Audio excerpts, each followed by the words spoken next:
சந்தோஷம் என்பது மற்றொரு முன் சிரிப்பதல்ல, தனிமையிலும் அழாமல் இருப்பதுதான். வணக்கம், நான் உங்கள் தமிழ்ச்செல்வன். இது கிங்ஸ்டன் வாய்ஸ் சேனல். வாங்க செக்மெண்ட்குள்ளே போகலாம். டிஎன்ஏ பற்றி உங்களுக்கு எல்லாத்துக்கும் தெரியும்னு நினைக்கிறேன். அது சிம்பிளாக சொல்லணுன்னா நம்ம உடம்புடைய ப்ளூ பிரிண்ட் தாங்க அது. ஃபஸ்ட்டு டிஎன்ஏவை யார் அடையாளம் காட்டினார் உங்களுக்கு தெரியணுமா? வாங்க அப்போ 156 வருஷத்துக்கு முன்னாடி சரியாக சொல்லணுன்னா 1869 ஃபென்ரிச் மிஷோஸ் தாங்க அது கண்டுபிடிச்சது. பின்னர் அதை தொடர்ந்து 84 வருஷம் கழித்து ஜேம்ஸ் வாட்சன் மற்றும் France Kirik 1953 father of DNA பேப்பர்ஸ்னு ஒரு அவார்டும் கொடுக்குறாங்க. இவருக்கு 2 பேரும் என்ன பண்ணியிருக்காங்க பார்த்தோம்னா, இந்த மாடர்ன் பயாலஜிக்கும் மாடர்ன் உலகத்திற்கும் வழிகாட்டியே இருந்தவர்கள்.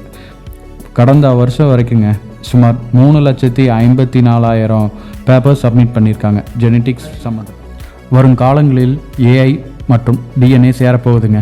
அப்படி சேர்ந்துருச்சுன்னா இந்த உலகம் வேறு மாதிரி மாறப்போகுதுங்க. வாங்க டிஎன்ஏ வச்சு ஒரு குட்டி கதை சொல்கிறேன். ஃபின்லாண்டில் 2008 ஒரு கேஸ் கோர்ட்டுக்கு போகுதுங்க, தி டெத் மஸ்கிட்டோ. வாங்க கதைக்குள்ளே போகலாம். ஃபின்லாண்ட்லேருந்து சரியாக சொல்லணுன்னா 380 கிலோமீட்டர் தாண்டி டவுன் ஃப்ளோராவில் ஒரு கார் ஒன்று திருட்டு போயிடுச்சுங்க. எப்போல போலீஸ் அந்த காரையும் கண்டுபிடிச்சிட்றாங்க, திருடனையும் கண்டுபிடிச்சிட்றாங்க. இதில் என்ன ஒரு விஷயம்னா, அந்த கேஸ் கோர்ட்டுக்கு போகும்போது அதாவது எவிடன்ஸாக ஒன்று சப்மிட் பண்ணுவாங்க.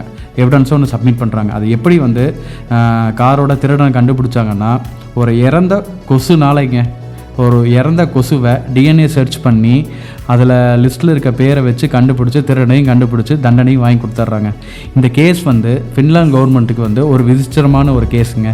லைஃப் ஹிஸ்ட்ரியிலேயே தி டெத் மஸ்கிட்டோ. டெய்லி அப்டேட்டுக்கு இன்ஸ்டா பேஜையும் யூடியூப் சேனலையும் சப்ஸ்கிரைப் பண்ணிக்கங்க.